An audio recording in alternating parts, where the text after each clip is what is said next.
Hello friends, நீங்கள் என்ன drug பற்றி பார்க்க போகிறோம் பார்த்தீங்கன்னா அஸ்தலின் இன்னேலர் ட்ரக் பற்றி தான் பார்க்க போகிறோம். அதோட காம்போசிஷன் பற்றி பார்க்கலாம். காம்போசிஷன் பார்த்தீங்கன்னா சால்புட்டமல் தான் ஆட் பண்ணியிருக்காங்க.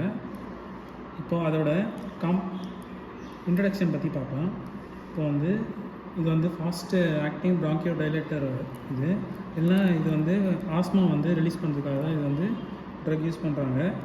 இது சிம்டம்ஸ் பார்த்திங்கன்னா ஆஸ்மாவும் க்ரானிக் அப்ஸ்ட்ரக்டிவ் பல்மனரி டிசீஸ்ன்னு சொல்லுவாங்க, COPDன்னு சொல்லுவாங்க. சச் அஸ் காஃபிங்காக இருக்கும், வீசிங்காக இருக்கும், ப்ரீத்திங் லெஸ்னஸாக இருக்கும். மூச்சு திணறலாம் இருந்தால் இந்த பஃப் அடிச்சிங்கன்னா ஈஸியாக ப்ராங்கியோ டைலேட்டர் ரிலீஸ் ஆகி வீசிங் ப்ராப்ளம் கொஞ்சம் படிப்படியாக குறைஞ்சிரும்.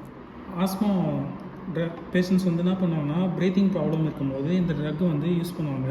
இதான் ஸ்டார்டிங் ட்ரக்கு. இந்த ட்ரக் என்ன பண்ணணும்னு பார்த்தீங்கன்னா சில மணி நேரத்துலேயே ப்ரீத்திங் ப்ராப்ளம் இருக்கும்போது இந்த ட்ரக் யூஸ் பண்ணிங்கன்னா குயிக்காக ப்ராங்கியல் ஆஸ்மா அந்த மாரி ட்ரக் இது ரிலீஸ் பண்ணிவிடும். இப்போ இந்த ட்ரக் எதுக்காக இது பண்ணுறாங்கன்னு பார்த்தீங்கன்னா எவ்ரிடே எடுத்துப்பாங்க ஆஸ்மா பேஷண்ட்ஸு. இப்போ எப்படி எடுத்துக்கணும்னு பார்த்தீங்கன்னா இந்த ட்ரக் எதனா ஒரு டைமில் தான் எடுத்துக்கணும். ப்ரீத்திங் ரொம்ப ப்ராப்ளமாக இருக்கும்போது மட்டும்தான் இது யூஸ் பண்ணணும். இப்போ காஃபாக இருக்கும், வீசிங்காக இருக்கும், அப்புறம் ப்ரீத்திங் ப்ராப்ளம் இருக்கும்போது டைட்டாக செஸ்ட் பெயினாக இருக்கும். அந்த மாதிரி ப்ராப்ளம் இருக்கும்போது இந்த ட்ரக்கு 2 to 3 பஃப் அடிச்சிங்கன்னா ஈஸியாக ரிலீஸ் பண்ணிவிடும். அந்த ப்ராப்ளம்ஸ் இதுவாகும். இப்போ என்ன ஆகுன்னு பார்த்தீங்கன்னா ப்ரீத்திங் ப்ராப்ளம் இருக்கும்போது இது ரொம்ப ஒஸ்ட்டாக இருந்துச்சுன்னா டாக்டரை உடனே கன்சல்ட் பண்ணிவிடுங்க. இந்த ட்ரக் எப்போ எடுத்துக்கணும்னு பார்த்தீங்கன்னா காமனாக சைட் எஃபெக்ட்ஸ் பார்த்தீங்கன்னா ட்ரெமர்னால் ஒன்றும் இல்லை, கை கால் நடுக்கம் கொடுக்கும், அப்புறம் தலைவலியாக இருக்கும், அப்புறம் ட்ரக்கி கார்டியானா ஹார்ட் ரேட் கம்மியாகிடும். அதுக்கு தான் காமனாக சைடு எஃபெக்ட். இந்த சைடு எஃபெக்ட் பார்த்திங்கன்னா ரொம்ப டேஞ்சரஸ். இது ரொம்ப எடுத்துக்கவும் கூடாது, டாக்டர் கன்சல்ட் பண்ணி தான் எடுத்துக்கணும். இப்போ இந்த செஸ்ட் பெயினாக இருக்கும்போது வெரி பேட் ஹெட்டேக்காக இருந்தால் கூட இந்த என்ன ஆகும்னு பார்த்திங்கன்னா மோஸ்ட்டாக இது என்ன ஆகும்னா செஸ்ட் பெயின் ரிலீஃப் பண்ணிவிடும். ஆஸ்மா என்ன ஆகும்னு பார்த்தீங்கன்னா தைராய்டு கிளாண்டும் ஹை ப்ரெஷரு அந்த மாதிரி ப்ராப்ளம் இருக்கும்போது இந்த ட்ரக் டாக்டர்கிட்ட முன்னாடியே சொல்லிவிடுங்க. டயபெட்டிக் பேஷண்ட்ஸ் பொட்டாசியம் லெவலும் பிளட் லெவலும் கரெக்டாக மெயின்டைன் பண்ணணும். இந்த ட்ரக் எடுத்துக்கும் போது ப்ரெக்னெண்ட்டாக இருக்கும்போது அப்புறம் ப்ரெஸ்ட் ஃபீடிங் கொடுக்கும்போதும் இந்த ட்ரக்கு பார்த்து எடுத்துக்கோங்க. அப்புறம் என்ன ஆகும்னு பார்த்தீங்கன்னா ட்ரௌசினஸாக இருக்கும், அப்புறம் தலைவலி ஓவராக இருக்கும், அப்போது ஸ்மோக்கிங் ப்ராப்ளம்ஸ் அது மாதிரி ப்ராப்ளம்ஸ் இருக்கும்போது லங் டிஸார்டர்ஸு அது மாதிரி ரொம்ப ப்ராப்ளமாக இருந்தால் இந்த ட்ரக் டாக்டர்கிட்ட முன்னாடியே சொல்லிவிடுங்க.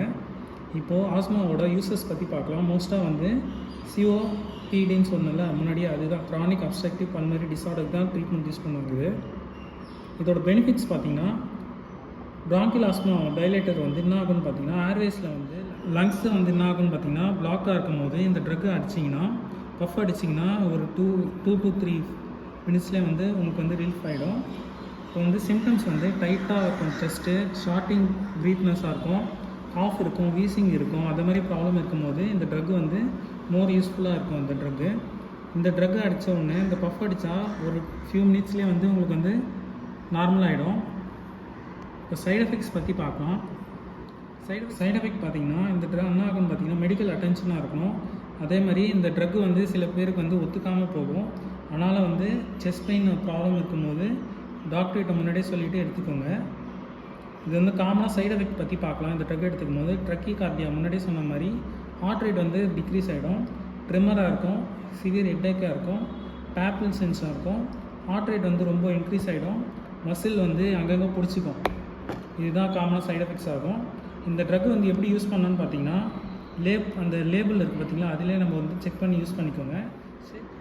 இப்போ அந்த மீட்டர் காட்டுறோம் பார்த்திங்களா, ஸ்க்ரீனில் பார்க்குறீங்க பார்த்திங்களா, அந்த மீட்டர் என்ன ஆகும்னு பார்த்தீங்கன்னா அந்த பஃப் நாப் இருக்குது பார்த்திங்களா, நாபை ரிலீஸ் பண்ணிவிடுங்க. ரிலீஸ் பண்ணிவிட்டு நல்லா ஷேக் பண்ணிவிடுங்க. ஃபஸ்ட்டு ஷேக் பண்ணிவிட்டு மேலே இந்த ட்ரக் இருக்குது பார்த்திங்கன்னா ட்ரக்குக்குள்ளே வாய்க்கு உள்ளே வச்சுட்டு, நாக்கு ரொம்ப உள்ளே வேண்டாம், மீடியமான உள்ளே வச்சுட்டு நல்லா ஒரு 2 பஃப் அடிச்சிங்கன்னா இந்த மீட்டரில் ரெடியூஸ் ஆகும். ரெடியூஸ் ஆகிட்டு அந்த ட்ரக்கு ரிலீஸ் ஆகும். அப்போ தான் உங்களுக்கு ப்ராங்கியல் ஆஸ்மாவில் நல்லா ரியாக்ட் ஆகி லங்ஸ்க்கு ப்ராப்ளம்ஸ் தடுக்கும். நான் முன்னாடியே சொன்ன மாதிரி இந்த லேபிளில் அந்த ட்ரக் இன்ஸ்ட்ரக்ஷன்ஸ் எப்படி யூஸ் பண்ணணுன்ட்டு உங்களுக்கு டீட்டெயில் ரிவ்யூ லேபிளில் கொடுத்துருக்காங்க. அது பொறுமையாக பார்த்தீங்கன்னா உங்களுக்கே புரியும். ப்ரீத்திங் ப்ராப்ளம் இருக்கும்போது உள்ளே வாய்க்குள்ளே வச்சுட்டு நல்லா பஃப் அடிங்க. 10 செகண்ட்ஸில் உங்களுக்கு வந்து ப்ரீத்திங் ப்ராப்ளம் வந்து கண்ட்ரோல் ஆகிடும். அதுக்கப்புறம் வந்து என்ன பண்ணணும்னு பார்த்தீங்கன்னா, மவுத்தை வந்து நல்லா ரின்ஸ் பண்ணிவிடுங்க, வாஷ் பண்ணி வாட்டர் வச்சு. அப்புறம் வந்து கொப்பளிச்சிடுங்க, வாய் கொப்பளிச்சிடுங்க. இப்போ வந்து எப்படி ஒர்க் ஆகுதுன்னு பார்த்தீங்கன்னா, ப்ராங்கியல் டைலேட்டர் அது ரிலாக்ஸ் மசில்ஸை வந்து ரிலாக்ஸ் பண்ணிவிட்டு ஏர்வேஸில் வந்து நல்லா வந்து ரிலீஃப் பண்ணிவிடும். அதுதான் அந்த ட்ரக் வந்து யூஸ் பண்ணுறாங்க. இப்போ வந்து குயிக் டிப்ஸ் பற்றி பார்க்கலாம்.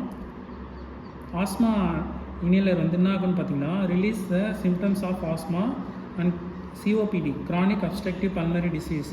அதுதான் சச்சஸ் காஃபிங், வீசிங், ப்ரீத்திங் ப்ராப்ளம்ஸ் தான் யூஸ் ஆகும். இது வந்து ரெகுலராக எடுத்துக்கும் போது ஏர்வேஸ் வந்து ஓப்பன் ஆகும். எல்லா டைம்லையும் வந்து இது வந்து யூஸ் பண்ணணும். அதுக்கப்புறம் வந்து இந்த மாதிரி ரெய்னி சீசன், மழை காலத்தில் வந்து மோஸ்ட்டாக வந்து யூஸ் ஆகும். ஏன்னா வந்து ப்ரீத்திங் டிஃபிகல்ட்டிஸ் வரும் ஹார்ட் பேஷண்ட்ஸ்க்கு. அப்போ தான் வந்து இது வந்து யூஸ் பண்ணுவாங்க. அதே மாதிரி வெயில் காலத்தில் வந்து கொஞ்சம் கண்ட்ரோலாக இருந்தால் யூஸ் பண்ண தேவையில்லை, ஸ்டாப் பண்ணிடலாம். அப்புறம் பிளட் மானிட்டரை வந்து லெவல் வந்து கரெக்டாக செக் பண்ணுங்கள். இந்த ட்ரக் எடுத்துக்கும் போது பொட்டாசியம் லெவலும் வந்து செக் பண்ணணும். அதே மாதிரி என்ன ஆகும்னு பார்த்தீங்கன்னா, மசில் வந்து ட்விஸ்ட் ஆகும், வீக் ஆகிடும். இர்ரெகுலர் ஹார்ட் பீட் வந்து படப்படன்னு அடிச்சுக்கும். அந்த டைமில் வந்து டாக்டரை கன்சல்ட் பண்ணிவிடுங்க. நம்ம தானாக வந்து எடுத்துக்கக்கூடாது. அதுக்கப்புறம் ஹார்ட் டிசீஸ் இருக்கும் போது என்ன ஆகும்னு பார்த்தீங்கன்னா, டாக்டரை வந்து செக் பண்ணி தான் எடுத்துக்கணும். ஏன்னா ப்ராப்ளம்ஸ் நடக்கும், செஸ்ட் பெயின், ஹெட்ஏக்கு அது மாதிரி ப்ராப்ளம்ஸ் நடக்கும். அதுக்காக இந்த டாக்டர் கன்சல்ட் பண்ணி எடுத்துக்கோங்க.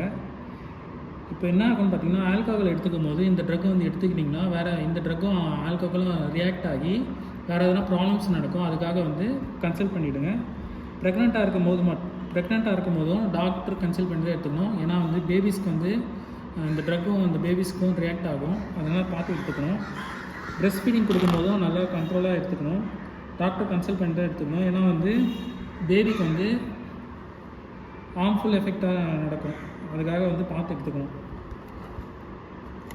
ஆஸ்மா இன்ஹேலர் வந்து எப்படி ஸ்டோர் பண்ணணும்னு பார்த்தீங்கன்னா, 30 டிகிரி செல்சியஸ்க்கு கீழே தான் வச்சுக்கணும். அது வந்து அதுக்கு மேலே வச்சிங்கன்னா ட்ரக்கு வந்து கண்டாமினேஷன் ஆகி ஃப்ரீஸ் ஆகிடும். இதுதான் ஆஸ்மா இன்ஹேலரோட வார்னிங் பற்றி பார்க்கலாம். என்ன ஆகுன்னு பார்த்தீங்கன்னா, இது வந்து சன்லைட் கீழே வச்சுக்கூடாது. சன்லைட்டுக்கு ஹீட் கண்டாமினேஷன் ஆகும். அதுக்கப்புறம் வந்து பிரேக் பண்ணவும் கூடாது. அப்புறம் எம்டி ஸ்டமக்லேயும் எடுத்துக்கக்கூடாது. இது ட்ரக் ஏன்னா சாப்பிட்டு தான் எடுத்துக்கணும். இதுதான் வார்னிங்கு. இப்போ வந்து டைரக்ஷன் ஃபார் யூஸ் பற்றி பார்க்கலாம். இப்போ வந்து முன்னாடியே அந்த லேபிள் பார்த்தீங்களா, அந்த லேபிளை வச்சு எப்படி யூஸ் பண்ணணும், டைரக்ஷன்ஸு, பஃப் வந்து எப்படி அடிக்கணும், அதை பற்றி தான் சொல்கிறாங்க. இது வந்து ஷெட்யூல் வச்சு ப்ரிஸ்கிரிப்ஷன் ட்ரக் ரிக்வயர்டு. ப்ரிஸ்கிரிப்ஷன் இல்லாமல் வாங்கக்கூடாது. அதேமாதிரி ரெஜிஸ்டர்ட் மெடிக்கல் ப்ராக்டிஷனர் கேட்டு தான் எடுத்துக்கணும். ப்ரிஸ்கிரிப்ஷன் இல்லாமல் வந்து மெடிக்கல் ஷாப்லேயும் வந்து கேட்டு வாங்கக்கூடாது. ஓகே ஃப்ரெண்ட்ஸ், வீடியோ பிடிச்சிருக்குன்னு நினைக்கிறேன். லைக் பண்ணுங்கள், ஷேர் பண்ணுங்கள், சப்ஸ்கிரைப் பண்ணுங்கள்.